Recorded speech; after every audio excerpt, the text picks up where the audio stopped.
Fuqarolarning huquqlari buzilyapti deyapti, lekin adliya tomonidan imkon beringlar, endi bolalar sport bilan shug'ullansin, hammasi telefon bo'lib, kompyuter bo'lib ketmadi. yashayotgan odamlar, ko'p qavatli uylarda yashayotgan odamlar mahkummi? Yana men mashinamni sotib qildim ashad, o'zim to'g'irladim.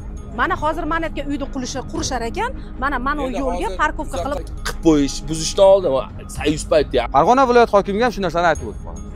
Siz ko'rdingiz, keldingiz, bu aholi bilan gaplashmaysizmi kelib? 1,5 milliard transformator turadi, kanalizatsiya turadi, gerib turadi. Kelgan odamga sen prezidentga qarshimisan, sen siyosatga qarshimisan deb turibsan. Bu aholini shunaqa gaplar bilan qo'rqitsa, $300 ming puli ketadi. Sena bo'lar, boshqa hisob. Qayerga chiqamiz biz? Hamma chatga qochadi. Hisobi olingan. Bitta kambag'al bitta do'kon qo'yaman desa, mumkin emas. Amaldorlar kelib 7 etajni, albatta 7 etajga qurib, bor o'sha yoqqa borib qur bilan joyingga, kelgan joyingga. Albatta hali bu ta'til qilgan yo'q.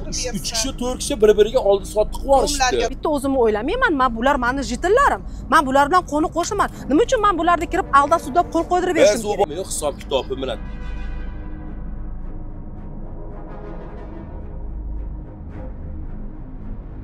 Hozirgi paytda Farg'ona viloyati, Farg'ona shahar Al-Xorazmiy mahalla fuqarolari yig'inida turibmiz. Bu yerda bizga bir necha fuqarolar tomonidan murojaat kelib tushgan. Bizga kelib tushgan ma'lumotlarga qaraganda, aynan bu yer 5-6 ta odamni qo'lidan oldi sotdi qilinayotib turganligi haqida gaplar tarqalyapti. Bu gaplar qay darajada to'g'ri? Aynan Farg'ona viloyat hokimligi tomonidan chiqarilgan qaror nimaga asosan chiqarilganligi yuzasidan huquqiy baho berishlarini so'rab qolamiz. Gen prokuraturaga boramiz deyishyapti. Borishni hojati yo'q. Gen prokuratura o'zi shu yerga kelgan. Gen prokurorning birinchi o'rinbosari Salom Ismatovich shaxsan shu yerga kelib turib, olib sotar deb loyihachilarni tanqid ostiga olgan.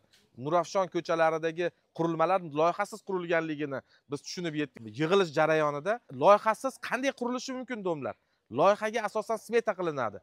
Smetasiz ko'zni baylab qo'ygan holatda qurilgan bo'ladimi? Bu qanday tushunish kerak? Bu narsaga ham huquqiy baho berilishi kerak.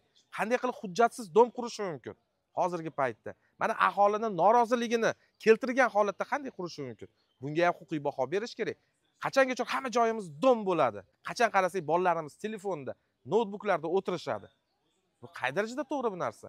Hamma joy dom bo'lib ketaversa, yoshlarimiz ertaga qayta o'ynaydi. Qayta katta bo'lishadi. Mana hozir mana yerga uyni qurishar ekan, mana u yo'lga parkovka qilib olib chiqishar ekan. Mana domni orqasiga qurdi, qaror chiqartirib, qurishgan 2 ta dom, to'g'rimi? Har safar kelsam bitta podez yongan, 3 ta podez o'chiq. Yana shaxmat, yana yangi dom, qishda shu ahvol qayta bo'lyapti. Yangi dom svet yoqyapti, bizga zarar, transformator yonib ketyapti. Oxirgi tochka. Gazni ulab olishdi. Gaz uladi, masalan, svetni tortib olishdi, nagruzka keldi. Hamma yo'q, hisob kitobi bilan transformator o'sha 10 ta domga qo'yilgan bo'lsa, 10 tasini vazifasini bajaradi. Uni aytib qo'ymagan, yana bitta ikkita 76 tadan kvartiraga bir zahirasi yo'q, bunday ulab qo'ygan. Oxiri to'polon qilib yurib, transformator to'g'irlattirdik. Shunchalik quruvchi ekan, 5-6 kishi ekan. Ana Eko shahardan beryapti. Xuddi shu gapni aytdim mana. Borib, qurolmaydi chunki 1,5 milliard transformator turadi, kanalizatsiya turadi, gerib turadi, bo'lib turib $300 ming puli ketadi. Uni nima qilishyapti? Bular mana shu shunday buzib ko'ylab, undan ko'ra qilib qo'yish, buzishdan oldin sayus paytda asfalt 74-yilda qilingan asfalt. Shunchalik tadbirkor ekansan, uyingni oldiga borib qur. Uyingni oldiga mashina qo'ysa haydab yuborishasan. Balki seli 7 etajkani, zemletraseniya bo'lar, boshqalar hisob kitob qayerga chiqamiz biz? Hamma chatga qochadi. Hisobi olingan. Bitta kambag'al bitta do'kon qo'yaman desa, mumkin emas. Amaldorlar kelib 7 etajni, albatta 7 etajga qurib, bor o'sha yoqqa borib qur bilan joyingga, kelgan joyingga. Mahalla mana yerga hali bu ta'til qilgan yo'q. 3 kishi, 4 kishi bir-biriga oldi sotdi qilib yuborishdi. Bir dona qog'oz bilan. Qabersin detskiy plashatka. Mana hona detskiy plashatkani qilishyapti qo'lda ichida. Hamma bolalar, bilamiz detskiy plashatka. Chunki qorayib yotibdi. Atrobotga mana nimani mashinani chiqindisidan qilib ketgan. 50 million, 60 million, 100 milliondan hokimiyat tomonidan pul ajratilgan detskiy plashatkaga. Lap bo'ldi, ketishyapti. Menga qaranglar-da, hokim o'sha Islomjon degan bola qo'l qo'ydirgani kelganda, men oldimga mahallamizdagi hokim yordamchisi billa kelgan. Kelib eshik taqillatib qo'l qo'y bering, jitillaringizga qo'l qo'ydirib bering deganda, men aytdim, men o'zimni kallamga, o'zim oyog'imga o'zim javob beraman. Men qo'l qo'ydirib bermayman desam, qaytib yana keldi. Hokim yordamchisini qanaqangi vakolati bor, kelib mana shu yerga uy quraman degan bilan eshigima eshik yurib taqillatib, jitillaringizga qo'l qo'ydirib bering, siz aytsangiz qo'l qo'yib berar ekan. Damkom nimasi o'sha deb aytadi. Men damkom bo'lsam, men bitta o'zimni o'ylamayman, men bular meni jitillarim. Men bular bilan qo'ni qo'shiman. Nima uchun men bularni kirib aldab sudab qo'l qo'ydirib berishim Biz u kerak? bola Hokim bilan yordamchisi nima vakolati bor? Qarshiligimiz yo'q, u bolani tanimayman. Prosta bizga hali na prinsipda bu yo'q, bunaqa narsa bo'lmaydi. Bo'pti, shu 5-6 kishi pul tikdi deyapti, boshqa qildi deyapti. Aytganki, bor ona pakana tarafdan dom qurib olib, eko shahardan, chunki olmaydi ta'tdan birov. Olmayapti, sarson bo'lyapti quruvchilar. Maytdan qursa korobka holati sotadi kvadratini. Mingdan sotamiz. Aytishdi, korobka holaticha sotamiz işte. Sotishab bizga qizig'i yo'q, millioner bo'lib kelsa, cho'kmaki qurish mumkin emasda, bu detskiy plashatka. Biz zarar ko'ramiz. Svet. Nima? Birinchi etajda turib suvni ochsak, yo'q, birinchi etajda ham. Bizga qarasa, masjidga bunday jon tarashlaydigan odam qolmabdi. Biz endi kichkina odammiz, bir Bizga baqir-chaqir qilib biz 3-4tamiz chiqqanimiz bilan qolganlar endi bilmadim nima qilishyapti. Lekin biz doimiy yashaydigan odammiz biz batda. Bizni domda qurganda, Mo'minjon unaqa qilib beraman, unaqa qilib beraman, hamma joy rasvo qilib ketdi mana. Shu domni o'sha aytgan joyini to'g'irlaganim, men mashinamni sotib qildim ashat, o'zim to'g'irladim. Ana borib ko'rsataman, o'zi zaborlar o'rab, top-toza qilib. Chiqamiz. Mana shu yuqorida turadigan tashkilotlar, General prokuratura, Gen prokuratura sizlardan iltimos yordam so'rab qolamiz. Shuni stadionga bizga detskiy plashatka qilib berishlarini, shu qurilish to'xtatishlarini iltimos, qonun bo'yicha chora ko'rishlarini. Biz ham haq-huquqimiz bordir. Eshigimiz tagiga narsa qurdirtirmasligiga. Bir marta biz birov ichimizda birortamiz egallab magazin qurib boshqa niyatimiz yo'q. Shu detskiy plashatkalar, shu yuqori turadigan tashkilotlar sizlardan so'rab qolamiz. Iltimos, qilingan videolardan shuncha jitillarni jalbasidan qonun bo'yicha chora ko'rishlarini, agar qoniqmayib turgan bo'lsalar, shu videomiz ijtimoiy tarmoq tarqab, katta organga borib, shuni oxiriga olmaydigan bo'lsa, biz General prokuraturagacha boramiz. 2015-yilda mana shu domga ko'chib o'tganman. Damkom shu domda jitillarni bilan birga hamma yoqda olib boramiz. Mana shu yerga smetashka deyishmadi boshida, mahalla komiteti, uchastka, shvenka, keyin pishiriqlar pishiradigan joy, o'sha yerga mahalla quriladi dedi. Biz xursand bo'ldik. Endi mahalla komiteti uchastkovoy kelsa, manetlarimiz chiroyli bo'lib bo'ladi deb biz xo'p desak, keyin bildik, kelishib smetashka 2 podyezdga quramiz işte. Men shaxsan nima bilan quruvchi bilan gaplashganimda, quruvchi aytdiki, bizga boshqa odam kim tavsiya qildi deb so'raganimda, bizga Islomjon degan bola mana hammaga qo'l qo'ydirib beribdi, 90 kishining imzosi bor dedi. 90 kishining imzosini men ko'rganimda, birorta meni domimdan jitilimi podpisi yo'q. 90 ta domda odamlardagina mana u domdan, undan qayerdan ko'chadan o'tayotganlardan ham qo'l qo'ydirib olishibdi. Keyin aytdimki, yo'q, qurmanglar, kerak bas bizga. Chunki orqamizda soy bor, oldimizda bolalar o'ynaydigan, mana bu plashatkamiz, futbol o'ynaydigan. Bir dona xolos. Hamma bola, mana hamma domda bolalari kelib, mana shu yerda futbol o'ynashadi. Qurmanglar desak, biz pul sarflab, batda sotib oldik. Opa, biz sotib olganimizdan keyin dedi, qurmaymiz dedi. Atga mahalla bo'ladi desam, biz pulimizga 5-6 kishi dedi, batga uy quryapmiz dedi. Biz 1 kvadrat metrini ham mahallaga ham, uchastkaga ham, shirkatga ham hech kimga bermaymiz. Chunki biz o'zimiz dedi, tadbirkormiz. Biz o'zimizni pulimizga o'zimiz uy qurganimizdan keyin hech kimga hech narsa bermaymiz dedi. Keyin uyni qurib, korobka holaticha biz sotamiz işte. O'sha o'zini nomiga borib, o'sha yerda quraveradi, albatta qurdirmayman. Deyishdi, keyin men qo'shnilarga aytdim, bo'pti dedim, xo'p dedim, sizlar qilsalaring, meni domim oxirgisi svetga, gazga, suvga qatdan olasizlar, zarari bo'ladi dedim. Mana fevral oyida mana shu oxirgi podyezdagi bitta obogrevatilni qo'ygani uchun shit portlab ketib, mana shu xonadon 14 ta xonadonda hammasini elektrikasi ulangan, hamma Wi-Fi'gacha, arestoni bor, bitovoy texnikasi, televizorigacha hammasi kuyib ketdi. Endi semetashkani qurib turishib, gazimizdan olishsa, suvimizdan olishsa, svetimizdan olishsa, ikkita podyezd semetashkani kvartirasini hisoblanglar. Qanaqa qilib biz yashaymiz? Biz ham mulkdormiz, bizning haqqimiz bor. Kelib mana shu yerda biz pulga sotib olganmiz. Biz imyet pravamiz. Bizdan beruxsat kelib qilishadi. Assalomu alaykum ijtimoiy tarmoq kuzatib boruvchilari. Bugun biz Farg'ona viloyat Farg'ona shahrida turibmiz. Farg'ona shahrida mana ko'rib turganingizdek, Farg'ona shahar Al-Xorazmiy mahalla fuqarolar yig'inidamiz. Biz Shuhrat Esonovga iltimos qildik. Men Effekt.uz tahririyatida Farg'ona viloyat bo'yicha muxbirman, lekin yashash joyim shu yerda bo'lganligi sababli Shuhrat Esonovga iltimos qildikki, ya'ni bizda bo'layotgan jarayonni yoritib berishni iltimos qildim. Aynan nimalarni yoritib berishni iltimos qildim? Farg'ona shaharda, Al-Xorazmiy hududida davlat xususiy sherikchilik asosida yer ajratilishi va unga mahalla binosi qurib berishi va bu yerga ko'p qavatli bino qurilishini aytib o'tishgan edi bir necha oy oldin. Lekin bu holatdan xabardor bo'lib, Farg'ona viloyat hokimining birinchi o'rinbosarining yig'ilishida aynan Farg'ona shahar Al-Xorazmiy hududida ko'p qavatli bino qurilishiga fuqarolar qarshi. Nima uchun qarshi? Bizi kommunallarimizga, ya'ni o'sha kuchlanish bo'ladi. Hammasi eski, Soyuz mahalda qilingan. Quvurlar ham, suv tortishlari, svet, gaz, kanalizatsiya shunga o'xshagan bir qancha. Va shu yerda yashayotgan aholini ertaga o'sha vaqt soat kelganda xavfsizlik nuqtai nazaridan belgilangan joylarda olib qolish maqsadida yig'ilishda turib aytganmiz. Bu holat bo'yicha Farg'ona viloyat hokimining birinchi o'rinbosari xabardor bo'lgan va mahallalar uyushmasi raisiga ham xabardor qilganmiz. Shu yerga agar birortasi bitim so'rab kelib qoladigan bo'lsa, imkon qiling bitimni, agar olmang bu bitimni. Nima uchun 200 kvadratlik bino qurib bera olmaysizlarmi o'zlaring? Farg'ona shahar shunaqa ham, shahar hokimiyati, viloyat imkoniyati yo'qmi 200 kvadratlik mahalla binosi qurib berishga? Agar u ko'chada qolgan bo'lsa, lekin hozirgi kunda shu kungacha domni taglarida uchastka noziri uchun ham alohida 2 xonali uy biriktirilgan, mahalla binosi uchun ham 2 xonali uy biriktirilgan. Men hattoki shu taklifni ham berdimki, shu uylarni sotib turib o'zlaringiz ham quraveringlar agarcha bo'lsa. Yo'qsa mahalliy o'sha hokimiyatga qaytarilib turib, homiylik asosida 200 kvadrat joy qura olmaysizlarmi, qurolamiz işte. Lekin mana 2025-iyul oyida kelib turib, battik fuqarolardan keyin murojaat qilib qaraganimizda batlar atroflarni qarshayotganini ko'rdik. Nima uchun desak, bu yerda Farg'ona viloyat hokimining qarori bor, chetga ko'rib, monitoring qilib ketdi Farg'ona viloyat hokimi, ruxsat berdi deyapti. Farg'ona viloyat hokimiga ham shu narsani aytib o'tib qolamiz. Siz ko'rdingiz, keldingiz, bu aholi bilan gaplashmaysizmi kelib? Ko'rmaysizmi bu odamning fikrini so'ramaysizlarmi sizlar? Hozir O'zbekiston Respublikasi prezidenti tomonidan bir necha marta aytilyapti. 7-8 yildan beri. Xalqni rozi qil, xalqni rozi qil. Xalq birinchi o'rinda turadi, xalq fikrini o'rgan deyapti. Я Крутнебиева Светлана Анатольевна. Проживаю по адресу город Фергана, улица Аль-Хорезми, 9, квартира 48. Проживаю здесь по данному адресу почти 20 лет.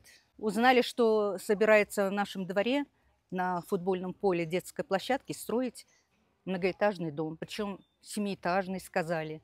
Вот. Мы выступаем против, во-первых, что это детская площадка, которую мы озеленяли, и просили посадить елки вокруг, арыки прокапывали, чтобы все озеленять, чтобы дети занимались. Вот. Ну, во-вторых, это если они построят, воздуха нам не будет хватать. Мы выступаем против. И газ, и свет, и вода, это напряжение, если на нашей линии поставят, это и так у нас зимой с газом плохо. А если еще такой дом построить, вообще без газа останет. Но они говорят, будет отдельная линия чинить. Какую отдельную линию? От нашего дома? От нашей где мы ГРП-то стоит. ГРП-то рассчитано только на эти дома. Мы сами жители хотели на этом месте построить детскую площадку. Ну, как бы есть разговор такой, что мы сами будем строить. Если построить здесь дом на том месте, где они планируют, то получится, что детской площадки у детей нету, во-первых, да, во-вторых, дом посередине двора. Двор как бы небольшой останется. Это получается, вокруг дома будут машины, что будет очень мешать всем. Газ, свет, все с нашего дома будет. Как бы зимой у нас и так проблемы с газом, да? Живу на 4-м этаже, я не знаю, как на 1-м, но у меня с газом проблемы. И лично я против. Я здесь живу с 75-го года. Это уже сколько лет я здесь живу.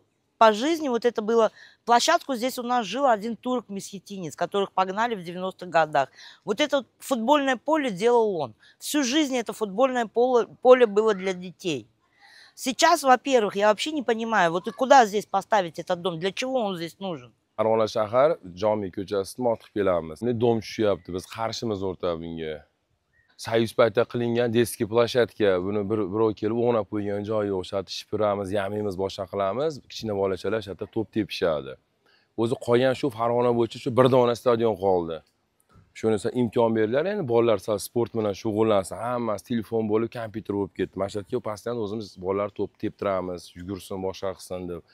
Endi shahar bedorvoz ekan deb prezident qaror bekor qilgan domlar ichiga qurishga yana qatdan qaror chiqarishyapti, bilmayman. Balki kelib olishib, balki katlaman ko'ylaymiz, boshqa qilamiz, dom quramiz.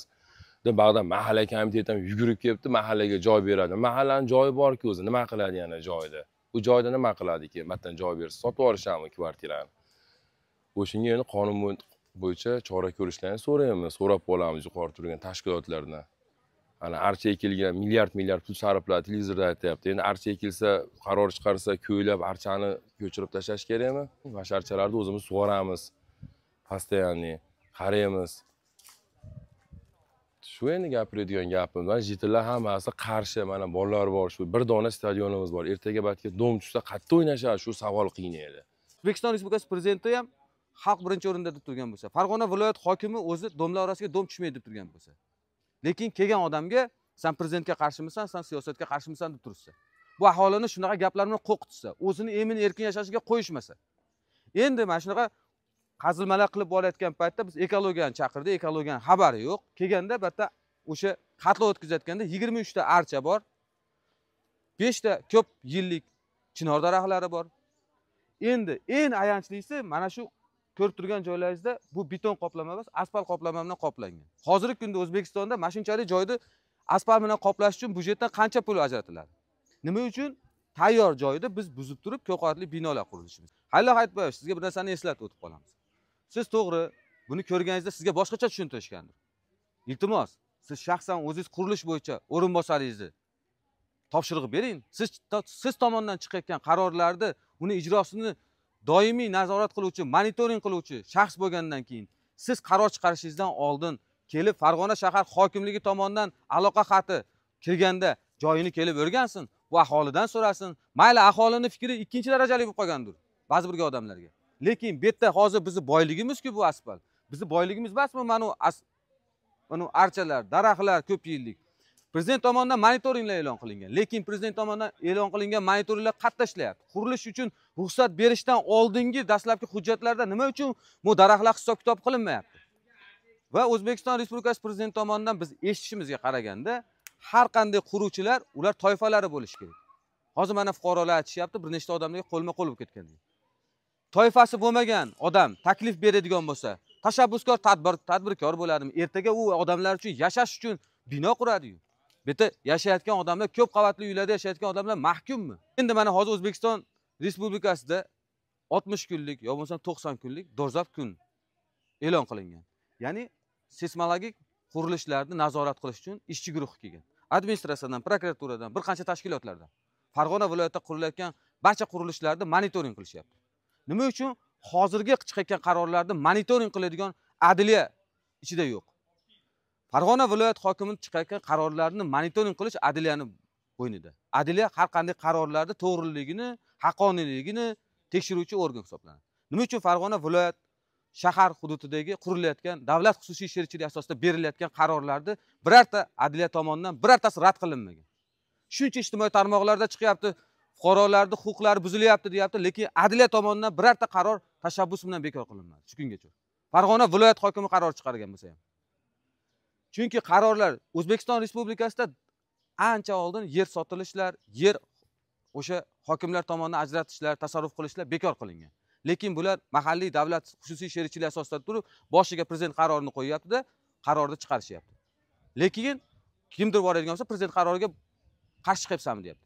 Farg'ona viloyat mahalla uyushmasi 200 kvadratlik yo 150 kvadratlik bino qurib bera olmaydi. Vaholanki budjetdan ortib qolgan pul o'zi uchun sarflanadi degan. Hozir o'zi uchun sarflamayapti-yu, dom qurib turib sotyapti 200 kvadrat. 200 kvadrat bu nima degani? Bitta uyning ichi 100 kvadrat bo'ladi. Bu ikkita uy degani.